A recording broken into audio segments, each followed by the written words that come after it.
so today I'm talking to the skinny guy. Now, you know, the guy that's never had any muscle mass on him. Actually, to begin with, Bells, you remember that shot of me at Good Life where you took it just to show people that I was a skinny guy one day. Well, doing alright at the moment, but that guy who's just got no shoulders. Have you ever seen that guy that's skinny around here, that their head just looks bigger?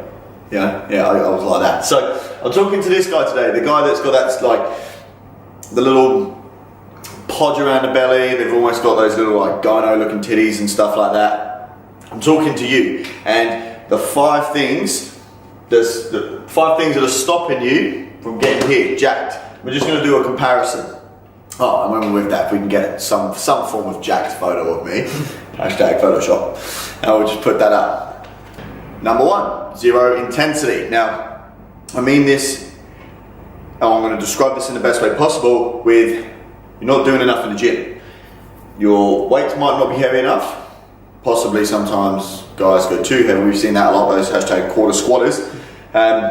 Not enough reps, there's no volume in there. Your rest times are fucking filled with 20 minutes of perving on the girl who's all the way over on the other side of the gym in the ladies area.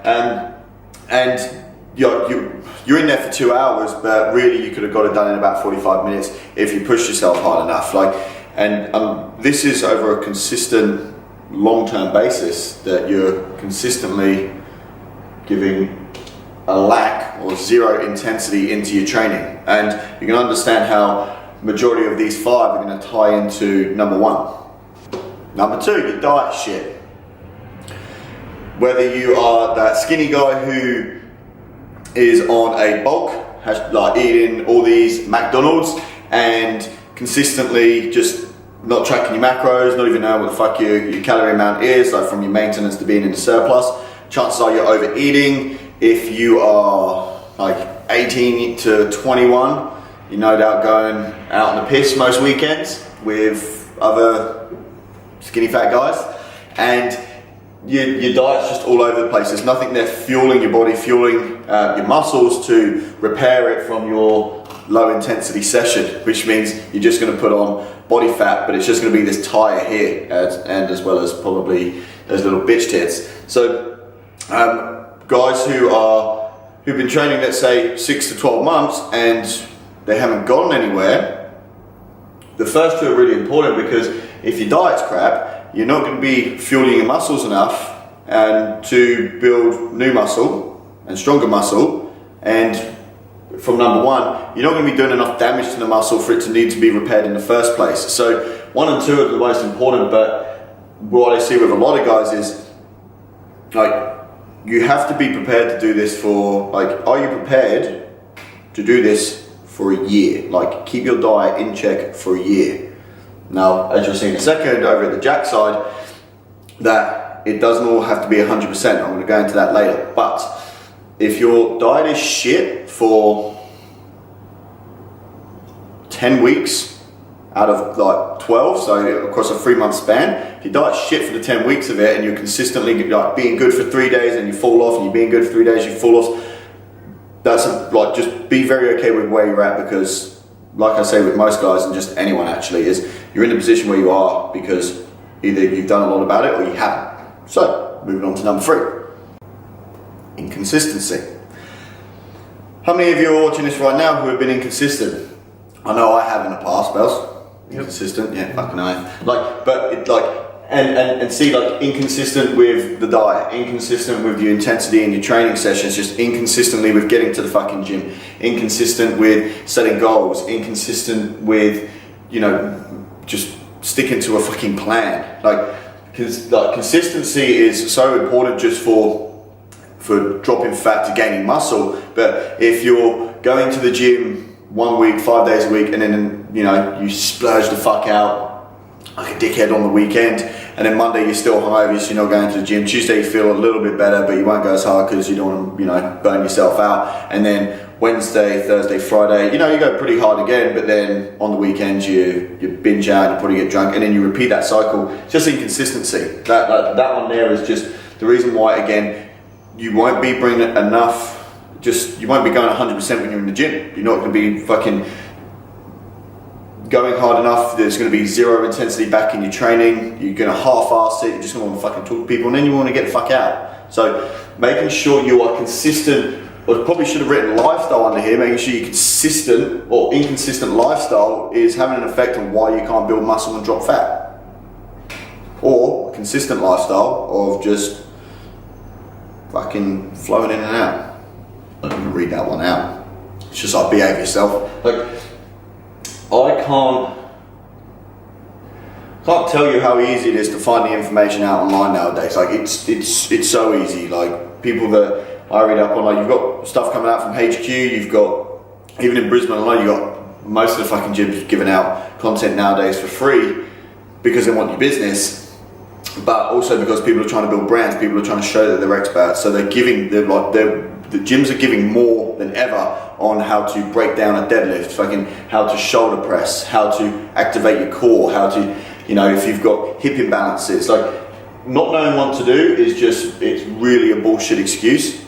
And again, it's not really helping you. So again, a lot of these are going to make sense when I go over to the jack side, but not knowing what to do is not an excuse for you not to be in the gym working hard, and it's really not an excuse to not knowing what the fuck you're doing. Just go online and type in how to perform a bench press and watch 10 videos and find out the most most consistent one. For us, we teach how to get people into for the bench press. We teach people how to get into an arch, teach them how to leg drive, teach them how to breathe correctly. Like, that's all on our YouTube channel. Go over there and have a look. Then you've got no reason not knowing what to do when you come to your bench press. Fucking love this one. How funny is it when guys will, and Bailey, I'm talking directly to you here. How funny is it when guys will like squat, quarter squat, and then you'll go see them do like dumbbell fucking side laterals with like 17s. So there's too much isolation in people's training, and again it comes up to they don't know what to do, but yes you fucking do, so you shouldn't be doing like too much isolation work. There's going to be another video out based off like the pyramid that we use on how people should structure their training programs, and isolation is literally like it's what, 10%, maybe a little bit more of what your training program should be. It should be literally right at the end, just to burn out a particular muscle group. So when you think isolation, think a muscle group that I want to get bigger. Pick 2, but don't do it for the whole session. You've got to make sure that your compounds are there to start with. Like, pick a big compound, your big 3, squat, bench, dead. Then go through to your secondary exercises, bent over rows, trap bar deadlifts, safety bar squats, close grip bench, just fucking loads of them. Again, all out online to teach you. Then you go down to your 3rd and 4th exercises. That's more unilateral work, and then any weaknesses that you have in the body. And then finally, for the, like, fuck it, grab like 3 exercises if you want, curls, triceps, and side laterals, and just do like 5 sets of 10 at the end if you really want. You can do 1 set of max, I don't give a shit. But stop doing so much isolation work for majority of your program, because it's not going to get you anywhere. It's not going to get you stronger. It might get you a little bit jacked to start with, but then 3 months later, you're going to slow down and you're going to start going backwards. Difference between zero intensity is progressive overload. Now, the people that you probably look up to in the gym, and those bodybuilders or powerlifters, and when you're walking in there, those big and jacked ones, they do this, whether they know it or not. They progressively overload. That means, over the course of a 6-week block, for example, let's say you're in a hypertrophy block, you might start off with 4 sets of 8 on the squat. That's in the first week. By the 6th week, you might want to still be doing 4 sets of 8, but then you might be up to 130, 140. As long as technique stays fine and you're breaking down, that is there a progressive overload. You're increasing weight. You want to do it another way? You might start on week 1 as 4 sets of 8 at 100. By week 6, you might want to be doing like 6 sets of 8 at 100. Like, again, just a little bit more volume, sets and reps overall sets you'll be doing. So progressive overload is really important for guys to be able to get big and jacked, because stimulus, making sure that you're like, the body will adapt. That's what we do. So what the body does, it just will adapt to whatever stimulus you put on it. So you've got to continually that's what they say, what is it, like confuse the muscle confusion or some crap like that. Basically, this is what they're talking about. You confuse the muscle by progressively adding more reps, adding more sets, adding more weight, increasing your frequency, making sure it's higher intensity, like so possibly like decreasing your rest time to 1.5 minutes or 3 minutes instead of walking around for 20 minutes. And then over the course of a year, you're going to be progressively overloading in hypertrophy or strength block, and then you might go through to the peaking block if you're going to be testing your 1RMs. But if you are here, I don't know what this is, type this in on the internet, progressive overload. I know Chad Wesley Smith has a great one, Scientific Principles of Strength Training, is that, yeah, that's it. Or message us and we'll fucking talk to you about it. I'll give you a free 5-minute phone call. Diet's 80-20. So for someone who's jacked, majority of the week, they are going to know their calories, their macros, the foods that they're eating. If you're like me or Bailey, we just like to know the amount of food we're meant to eat, the amount of meals we're meant to eat every day, the macros that fill those meals, and then the overall calories that we're going to be consuming throughout the day. And then on the weekend, I like to have a beer, a glass of wine, or feel free to go out and have a burger with my mates. But through the course of the week, I'm consistently keeping my diet at 80%. I put a little plus here because some people do 90-10, or they just do 100. For people who are just, that is their lifestyle. Like training and fitness and getting shredded and jacked is their lifestyle, so they might go off the plan. Other people like to deviate from that a little bit because they have a slightly different lifestyle. It doesn't make you any better or worse. It just means that these people here are going to get more gains, more muscle, less body fat,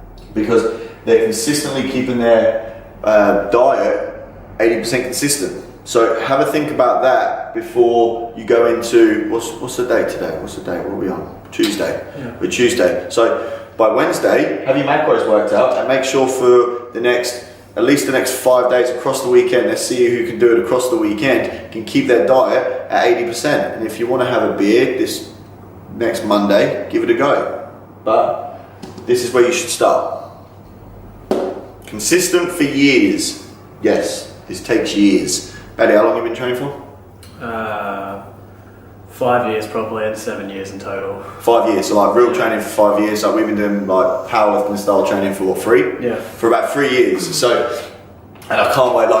At this moment, can we put that like skinny photo up of me again and then like the other one? Because like I started off real skinny, and that was around the time when me and Bailey first met each other. And then 3 years later of just this and this and this. This is what I look like. So we're gonna put it just there.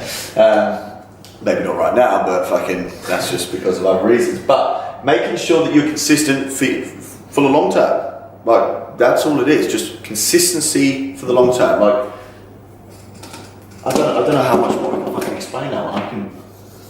Boom, that one. Number 4, study/coaching. Now, I'm gonna start with this one here because I think this one is the most important.